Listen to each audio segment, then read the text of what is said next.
A new Premier League campaign is upon us, and with me to preview the new season is IBTimes sports editor Nick Howson and sports reporter Tony Mogan. We'll focus now on the relegation battle. Who are the clubs who are going to be fighting against the drop? Now, of course, we have three new promoted sides, and they are Bournemouth, Watford and Norwich. Generally, they're the ones they've just come up from the Championship and they've reached a whole new level. They're going to find it a bit of a struggle. How do you think they're going to get on? When it comes to A.F.C. Bournemouth, obviously they come up with the smallest budget in the league.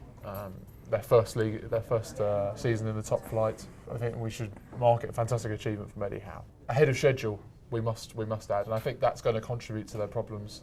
From Norwich, I think they're the ones that come into the season with actually the most positive. I think they're the team that's coming with the strongest. And then Watford are going to be quite a difficult one to read. In Flores, we have a manager that's never managed in this league before. He's a new manager, and we have an ownership that have had 5 different bosses in the last year.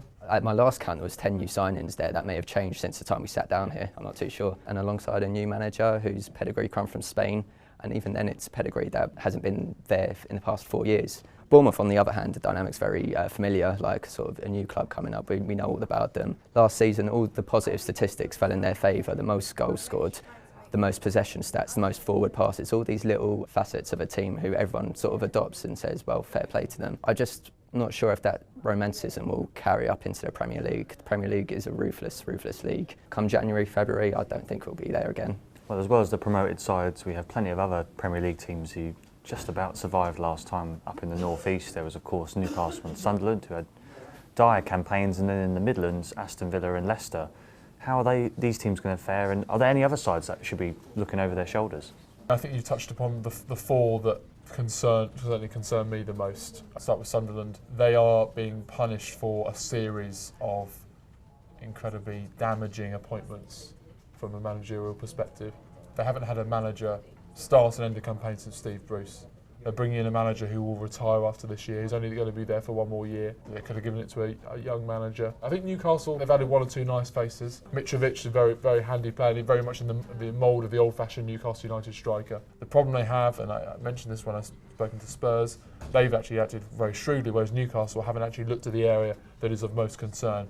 Only Hull City conceded more goals than them last season. They have a central defence that will have Mike Williamson, Stephen Taylor and Fabrizio Colaccini in next season. Those are central defensive options that will see them finish at least in the bottom 5, you would think. Yeah, I feel like it's a bit of a familiar position to find ourselves in now, talking about Aston Villa and how nothing good can come from this season. There's a bit more sunshine over it in regard to Tim Sherwood. That honeymoon period finished up after the FA Cup final. I mean, this is really down to work now. But I think where Sherwood's strengths lie in terms of him seeing himself as a self-styled motivator of players who may not have got the motivation they've had under managers or in other clubs. But if that doesn't go as he likes, I don't think there are many other ways Aston Villa could save themselves if it doesn't.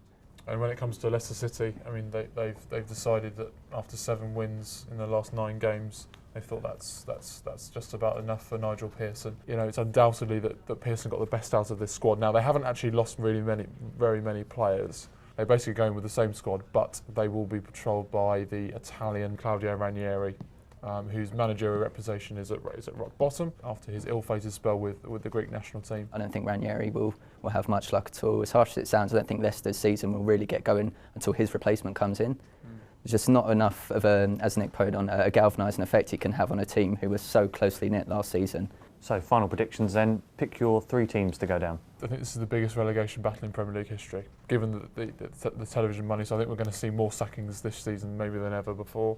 So, having said that, I think A.F.C. Bournemouth, unfortunately, it's going to be a gallant effort, but I think they're going to go down. I think they'll be followed by Sunderland and by Leicester City. I can't see the Watford project having the desired effect, I should say. I think they will be joined by Bournemouth and going down, as much as people are going to enjoy watching Bournemouth challenge everyone. And joining them, as I said, I don't have much faith in Claudio Ranieri at Leicester City. I think the damage would already be done by the time they have the wherewithal to save themselves. Those would be 3. I think there'll be a lot of really, really poor teams down there.